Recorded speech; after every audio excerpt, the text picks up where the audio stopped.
Good morning, Dopey, and welcome to Good Morning, Dopey. I look like fucking Santa Claus with this fucking white beard. You're getting old, man. I know. It's all right. Beats the alternative.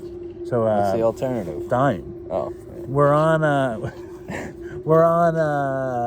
the beach. It's the morning. We're back. I took Evan out of his meeting and my meeting. I didn't even make it to my meeting.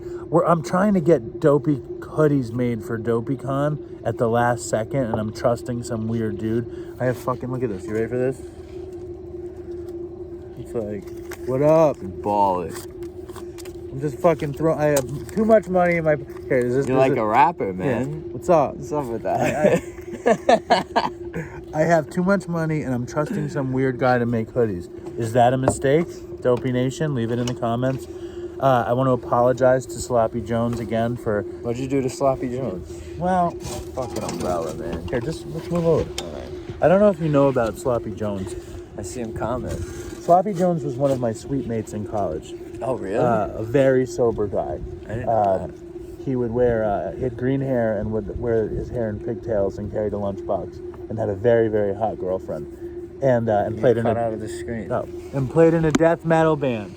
And he was one of my greatest inspirations. And I used to trip acid, and he was sober in our suite. Okay, then he relapsed. He did. Okay, What? he was sober. He was sober. It wasn't like he was just always sober. He did drugs. And No, then he got was an sober. alcoholic, and he got Gotcha. sober before college, and then he relapsed in his 20s or something. And now he's sober many, many years. He works in a little cubicle. He looks very good. He is in very good shape, but he smokes cigarettes, and he makes custom-made hats that he calls the Courtside Classic. Gotcha.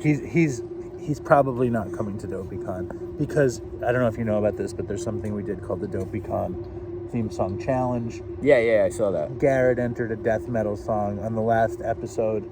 And Garrett is Sloppy Jones. On the last episode, I said that wasn't even a real entry, and it hurt his feelings. But how could that, Garrett? If you had just done some melodic shit, it could have happened for you. The tallying is happening as we speak. The winner gets $500. So you disqualified him. No, nobody voted for him, and he knew that. He said all these hippie fucks aren't going to vote for me. You know what? It's true. He didn't play to his crowd. That was the problem. Yeah, he could have. He could have. So you're gonna announce the winner at DopeyCon? No, the winner gets $500 to go to DopeyCon. But maybe the winner will get a coveted spot to perform at DopeyCon as well. That would be cool. I should have entered something. You should have. Yeah. I can play the guitar, but other than that, I have no. You can musical do a little ability. tune. The problem is I can never get playing the guitar and singing at the same time. I can never figure that. Maybe you could do a that part DopeyCon out. instrumental. Maybe that would have beaten out Sloppy Jones. I mean, all I needed was one vote, right? No, we had also not a scientific voting practice here. Oh, that's good. It's like, So it's Fugazi. it's total bullshit. It's like the election. It's like the presidential election. This DopeyCon thing. The fix is in, Garrett, and it wasn't for you. All right, what's the daily reflection? Oh, something about children. Okay, September 26th. Our children. Yes. The alcoholic may Do you find... have a block around children? A what? Do you have a block when it comes to children? What do you mean? 'Cause I don't know. You're like something about children. You don't have children. You're young. You don't have children. No, you want to yeah. have children? Well, yeah, definitely. All right, so- My girlfriend has a kid. You know that. How old? 10. Do you live with him?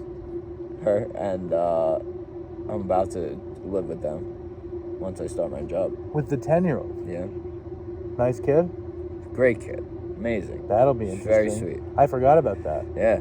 That'll be interesting. So now it's but I met her when she was 7, 8, right? So it's right before the stage where all the hormones and shit kick in. So I was able to kind of get in good before that happened. Oh, it's a 10-year-old girl. Yeah. Yeah. So, next few years, we'll see. You know about that. You got 2 girls. I know all about it. All right, so the children. All right, the children. The alcoholic may find it hard to reestablish friendly relations with his children. In time, they will see that he is a new man, and in their own way, they will... Read that again. I got Yeah, distracted. I don't even know what I was saying. I didn't like how I looked on the camera. Oh, God. The alcoholic may find it hard to reestablish friendly relations with his children. In time, they will see that he is a new man, and in their own way, they will let him know it. From that point on, progress will be rapid. Marvelous results often follow such a reunion. While on the road to recovery, I received a gift that could not be purchased. It was a card from my son in college saying, "Dad, you can't imagine how glad I am that everything is okay. Happy birthday, I love you." My son had told me that he loved me before.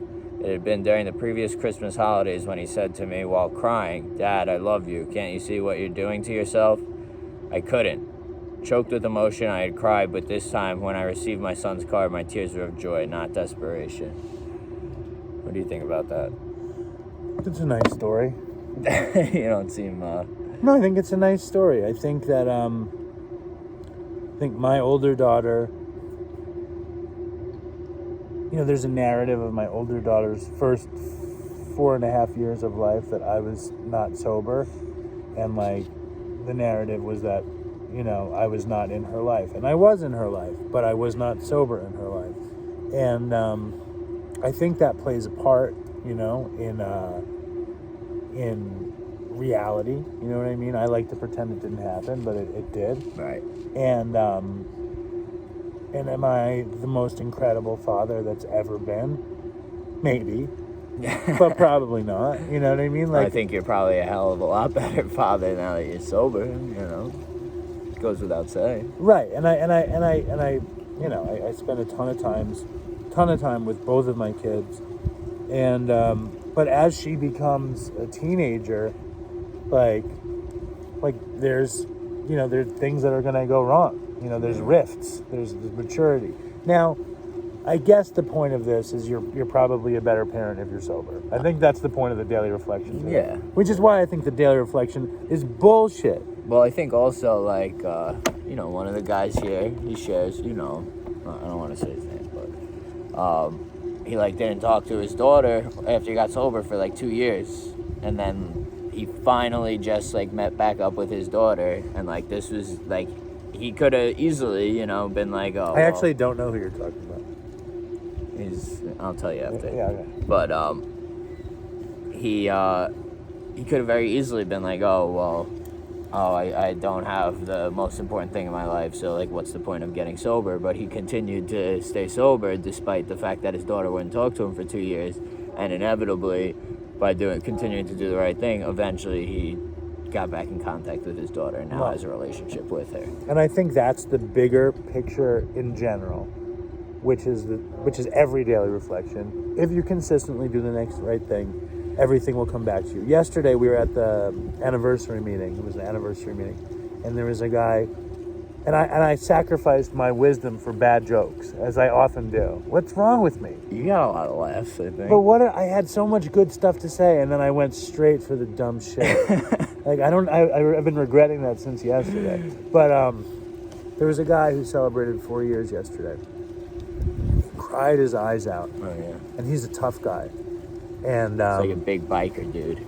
Yeah, I was like, what? I can't believe he's this much of a pussy. I thought he was a tough guy. He watches this every morning. I'm gonna fuck you up when I see you, you fucking pussy. I'm just kidding. His show of emotion was very beautiful, and I don't know, it just, he didn't want to celebrate for his first 4 years because he didn't think he was going to be able to do it, and he didn't think he deserved it. Or with somebody else, this person whose daughter wasn't in their life, it's you think nothing's coming, but you don't know when everything is coming. Right. It's like I'm going to say something that really has nothing to do with anything. Okay. There's a show back in the day called Beverly Hills 90210, starring Jason Priestley as Brandon Walsh. Are you familiar with the show? I haven't heard the show's name. I've never watched it. Yeah, it's a time capsule for rich white fucks in the 90s, right? Okay. And I couldn't watch it when I was a kid and sober, but when I was on heroin, I watched it, in reruns, okay? And Jason Priestley... You enjoyed doing that while you were fucked up? Yeah, I loved it. It was just stupid enough. Eating Ben and Jerry's. Ice cream sandwiches, whatever, And Jason Priestley was the student body president at California University, and there was some crisis, okay? And his and I apologize to you and to the Dopey Nation for making this my metaphor. But I think about this all the time. He was the student body president for California University, a university that doesn't exist, obviously. And he was elected president in a crisis, and like everyone's like, it's bullshit, he didn't win. It's like the dopey theme song challenge, whatever.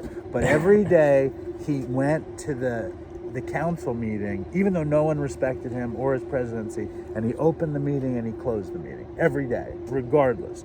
And in the end, he got to maintain his presidency because he did that. He was consistent and he did the next right thing. And the point was that if you do the thing, you are the thing.